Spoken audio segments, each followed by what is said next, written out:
ओमानच्या खाडीत एका व्यावसायिक मालवाहू जहाजावर अमेरिकेने केलेल्या भीषण हल्ल्यात 3 भारतीय नाविकांचा मृत्यू झालाय। केंद्रीय नौकानयन मंत्री सर्बानंद सोनोवाल यांनी गुरुवारी या दुर्दैवी घटनेची माहिती दिली आहे। या हल्ल्याचा भारताने कडक शब्दात निषेध नोंदवलाय। पाहूयात।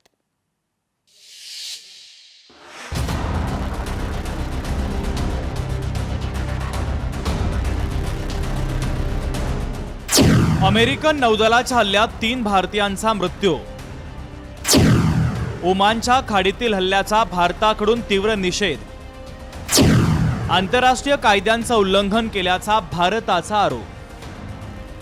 ओमानच्या खाडीत एका व्यावसायिक मालवाहू जहाजावर अमेरिकेने केलेल्या भीषण हल्ल्यात 3 भारतीय नाविकांचा मृत्यू झालाय। केंद्रीय नौकानयन मंत्री सर्बानंद सोनोवाल यांनी गुरुवारी या दुर्दैवी घटनेची माहिती दिली। हे तिन्ही नाविक हल्ल्यानंतर सुरुवातीला बेपत्ता झाले होते, मात्र आता त्यांच्या मृत्यूची अधिकृत माहिती समोर आली आहे। या प्राणघातक हल्ल्यामुळे भारत आणि अमेरिकेच्या राजनैतिक संबंधांमध्ये तीव्र पडसाद उमटले असून भारताने अमेरिकेच्या राजदूतांकडे कडक शब्दात निषेध नोंदवला आहे। अमेरिकन हल्ल्याचा बळी ठरलेल्या या तेल टँकर जहाजाचे नाव सेटेबेलो होतं। या जहाजावर एकूण 28 कर्मचारी होते। यामध्ये 24 भारतीय आणि 4 परदेशी नागरिकांचा, यात 2 पाकिस्तानी, 1 युक्रेनी आणि 1 रशियन यांचा समावेश होता। हल्ल्यात मृत्यू झालेल्या 3 भारतीय नाविकांची ओळख पटली आहे।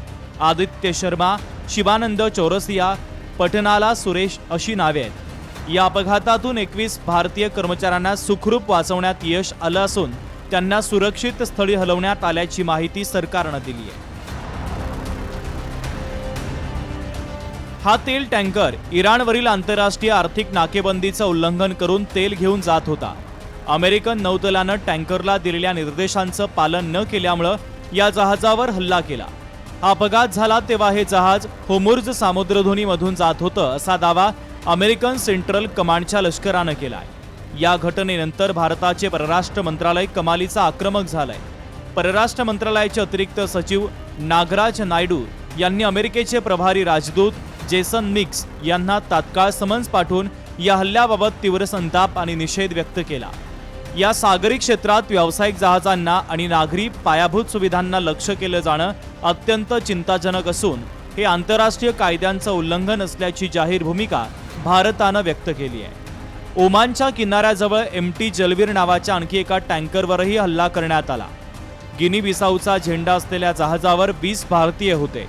या हल्ल्यामध्ये कोणतीही जीवितहानी झाली नाही, मात्र अशा हल्ल्याची भारताने दखल घेतली असून त्याचा आंतरराष्ट्रीय स्तरावर निषेध सुद्धा केला जातोय। ब्युरो रिपोर्ट, लोकशाही मराठी, मुंबई। लोकशाही मराठी ऐका, पहा, जागरूक रहा।